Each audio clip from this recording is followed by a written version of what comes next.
प्रसिद्ध medical journal the Lancet public health ने कुछ दिन पहले ही डिमेंशिया पर एक रिपोर्ट प्रकाशित की है।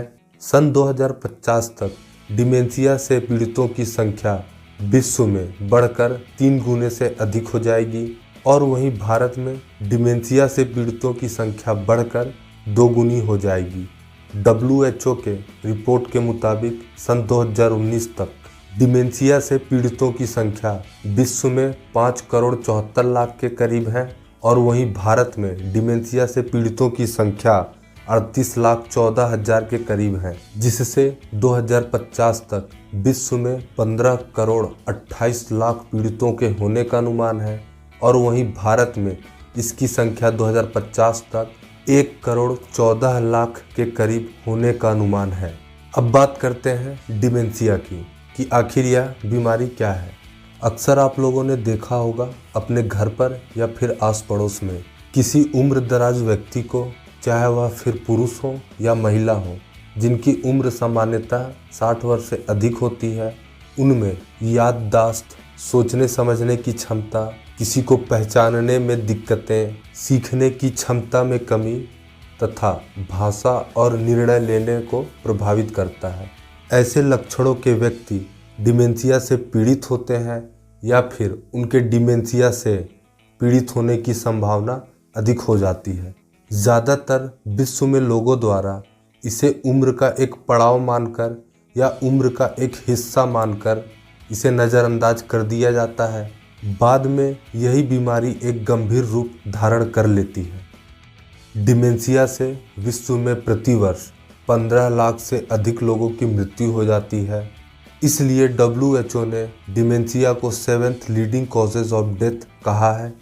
मतलब डिमेंशिया 7वीं ऐसी बीमारी है जिसके कारण विश्व में सर्वाधिक लोगों की मृत्यु होती है।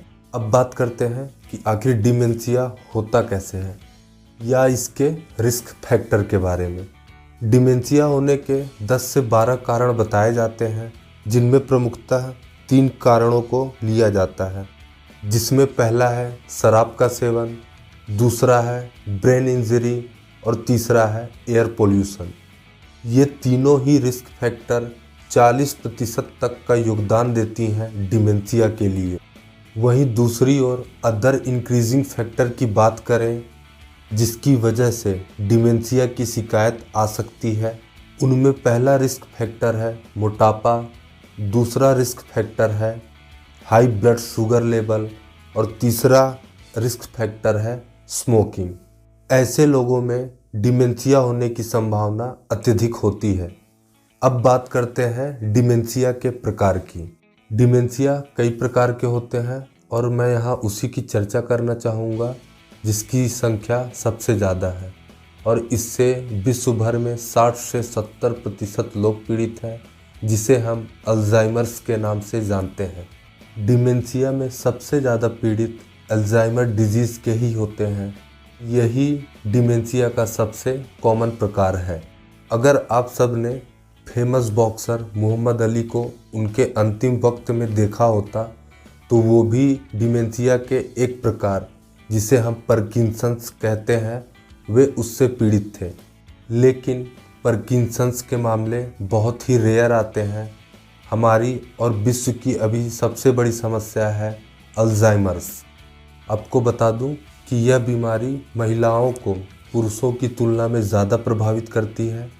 डिमेंशिया के कुल वैश्विक मामले में 65% हिस्सा महिलाओं का है और वहीं डिमेंशिया से मृत्यु के आंकड़े की बात करें तो कुल 15 लाख मृत्यु में 11 लाख मृत्यु अकेले महिलाओं के हिस्से में जाती है।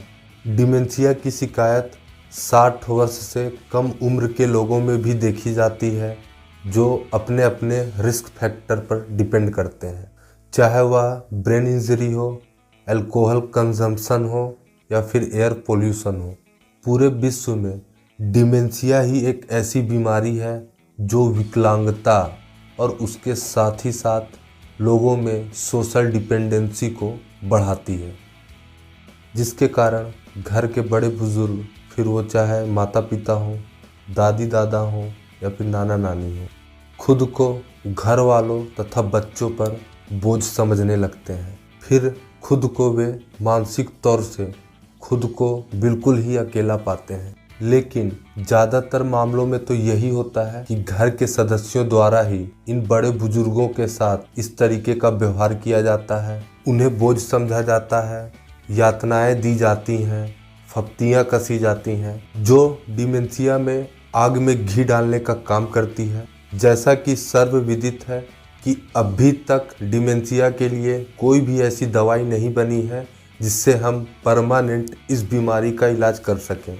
इसका सिर्फ एक ही इलाज है कि पीड़ितों की देखभाल की जाए और उन्हें मेंटली तथा इमोशनली सपोर्ट दिया जाए। आने वाला समय विश्व के लिए काफ़ी चैलेंजिंग होने वाला है, खासकर भारत के लिए, क्योंकि 2030 तक भारत में विश्व की सबसे ज़्यादा बुजुर्गों की आबादी रहेगी, जो डिमेंशिया के लिए संवेदनशील क्षेत्र के रूप में काम करेगा। और अगर इसे श्रापित बीमारी कहा जाए तो किसी बात की अतिशयोक्ति नहीं होनी चाहिए, क्योंकि इस बीमारी के साथ पीड़ित तो प्रभावित होता ही है, साथ ही साथ एक बड़ा समाज, चाहे वह भारत का हो या फिर पूरे विश्व का, ये भी प्रभावित होते हैं। अगर मेरा काम पसंद आया है तो चैनल को लाइक करिएगा, सब्सक्राइब करिएगा और ज़्यादा से ज़्यादा शेयर करिएगा।